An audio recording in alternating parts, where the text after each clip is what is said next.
Good morning વિદ્યાર્થી મિત્રો, આજે આપણે ગુજરાતીના સ્વર અને વ્યંજનને જોઈશું, જે ગુજરાતી ભાષા માટે મૂળ કહેવાય છે. અથવા સ્વર વ્યંજન ન હોય તો કશું બનતું નથી, અથવા આપણે કહી શકીએ કે ભાષા જ ના હોય.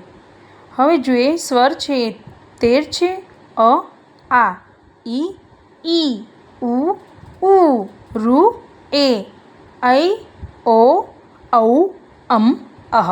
હવે નોટ કરજો, એટલે કે અનુસ્વાર કહેવાય છે અને અહ એ વિસર્ગ છે. વ્યંજન આપણે જોઈએ તો વ્યંજનની સંખ્યા 34 છે.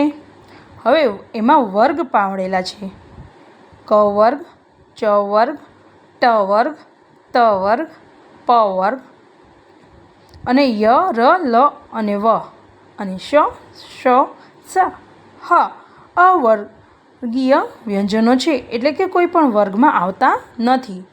આપણે જોઈએ ક વર્ગ: ક, ખ, ગ, ઘ, ઞ.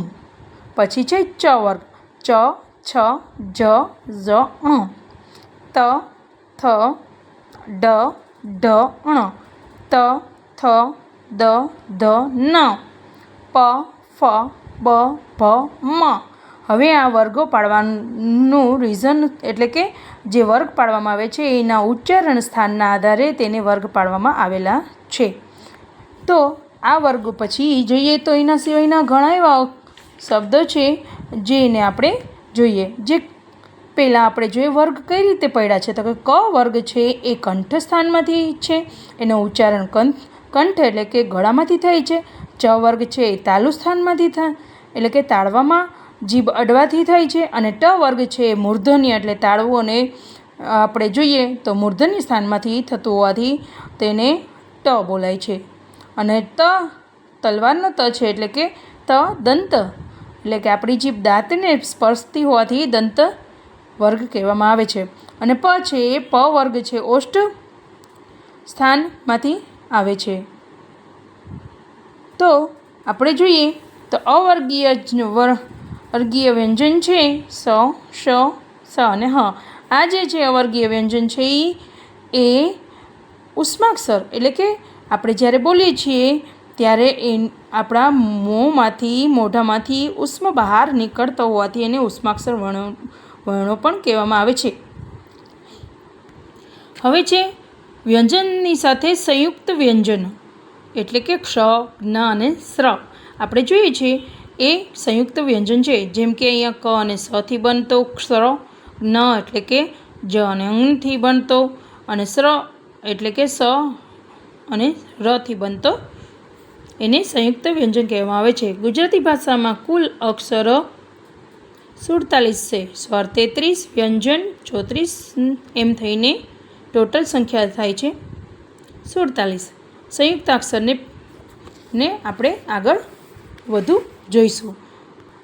સામાન્ય રીતે આપણે લેસન, એટલે કે પાઠ 1 જોયો, એમાં ગુજરાતી વ્યાકરણમાં સ્વર જોયા.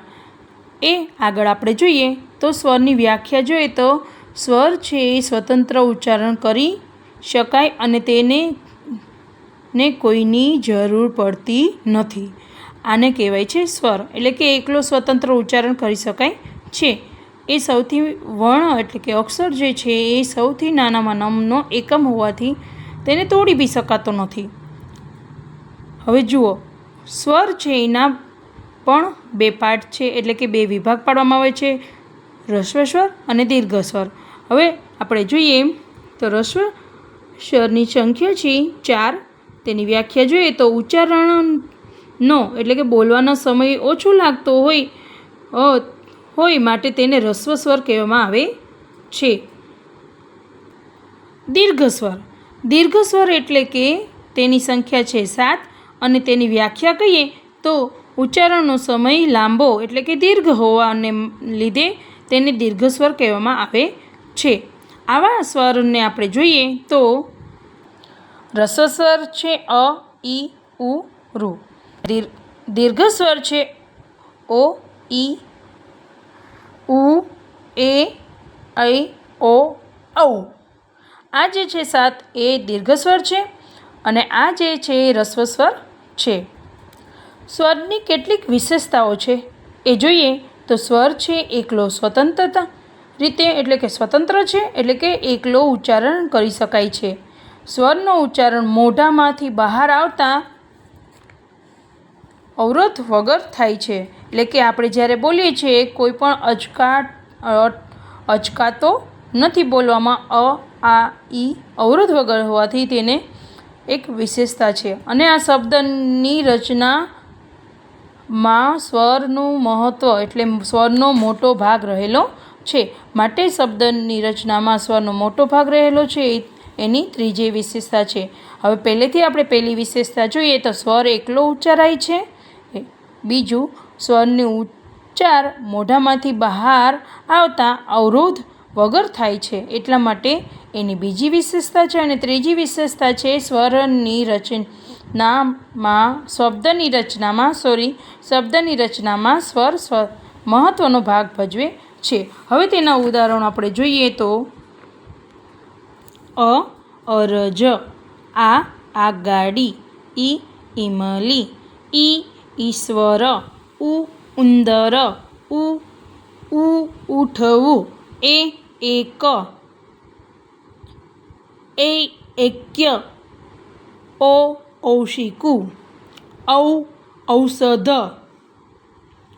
ઋષિ અને અંક, નમઃ.